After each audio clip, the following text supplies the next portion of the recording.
Bom dia para todos os irmãos e irmãs na paz do Senhor. Irmãos, mais uma vez eu venho falar da palavra do Senhor Jesus Cristo e o único objetivo aqui é para a nossa salvação, não tem outro.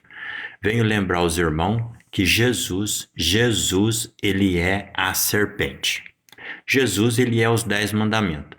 O mandamento do sábado, que é o 7º dia, é Cristo, porque Cristo é o 7º Espírito de Deus, o Cordeiro.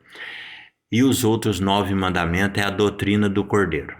Os 7 Espíritos é o Cordeiro e a doutrina do Cordeiro são os 9 mandamentos, que é a serpente. E Jesus, ele é o Cordeiro e ele é a serpente. Jesus, ele é a serpente. Quando você lê no livro de Êxodo, capítulo 7, versículo 9, Deus transforma a vara de Arão em serpente. Foi assim que Deus se apresentou no Egito. E é sempre no versículo 9, porque o 9 é a serpente. No livro de Números, capítulo 21, versículo 9, Deus manda Moisés levantar a serpente de metal numa madeira que simbolizava o sacrifício que Cristo faria. Quando você vai no Evangelho de João, capítulo 3, versículo 14, Jesus lá já tinha nascido e ele diz assim: assim como Moisés levantou a serpente no deserto, assim importa que o Filho do Homem seja levantado, para que todo aquele que nele crê não pereça, mas tenha vida eterna. E lembrando, o número 9 é a serpente, que é Cristo. E agora eu vou ler com os irmãos no livro do profeta Isaías. Livro do profeta Isaías, capítulo 9. Está falando de Cristo.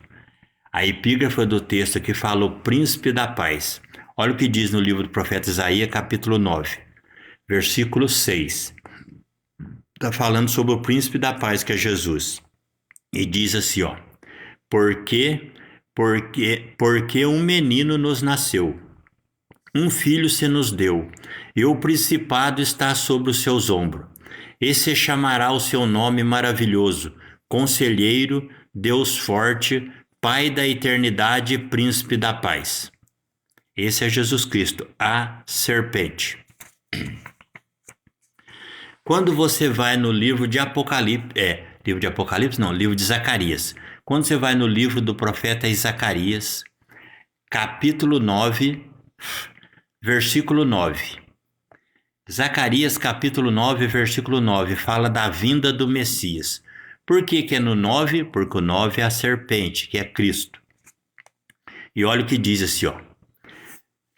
Profeta Zacarias, capítulo 9, versículo 9, ó. A vinda do Messias e do seu reino. É a epígrafe do texto. Está escrito assim, ó: Alegra-te muito, ó filha de Sião, e exulta, ó filha de Jerusalém. Eis que o teu rei virá a ti, justo e salvador, pobre e montado sobre um jumento, sobre um jumentinho, filho de jumenta. E foi assim que Jesus entrou em Jerusalém e se tornou o novilho do sacrifício e sacrificou por nós. Lembrando, Jesus, ele é a serpente. E o que é a serpente? A serpente no hebraico é a sabedoria. E quem que é a sabedoria? A sabedoria é Deus, a sabedoria é Cristo. Por que Cristo é a serpente? Porque Cristo, ele é os 7 Espíritos, que é o mandamento do sábado, que é o Cordeiro, e ele também é os 9 mandamentos, que é a serpente. E também Deus, quando trabalhou na terra, ele começou a fazer a sua obra. Moisés viu o primeiro corpo de Deus, foi lá no Monte Sinai. O corpo de Deus Pai, Moisés viu no Monte Sinai, depois veio o corpo de Cristo. E no livro de Apocalipse, capítulo 4, versículo 5, fala que Deus são 7 Espíritos. Então, os 7 Espíritos de Deus trabalham na terra com os 2 corpos, o corpo do Pai e o corpo do Filho. 7 Espíritos, 2 corpos, 9, que é a serpente, a sabedoria verdadeira no hebraico. Entendeu? Cristo, ele é a serpente. E Satanás, ele é o dragão, o destruidor. Vigiai e orar, irmãos. Bom dia, a paz do Senhor.